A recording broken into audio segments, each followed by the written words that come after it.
ॐ अथ शैलपुत्री स्तोत्रम् ध्यानम् वन्दे वाञ्छितलाभाय चन्द्रार्धकृतशेखरां वृषारूढां शूलधरां शैलपुत्रीं यशस्विनीं। हिमालय उवाच मातस्त्वं कृपया गृहे मम सुता जातासि नित्यापि यद् भाग्यं मे बहुजन्मजन्मजनितं मन्ये महत्पुण्यदं।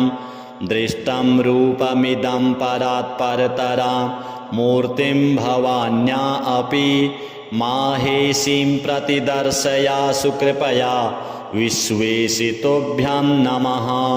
श्रीदेव्युवाच ददामि चक्षुस्ते दिव्यं पश्य मे रूपमयि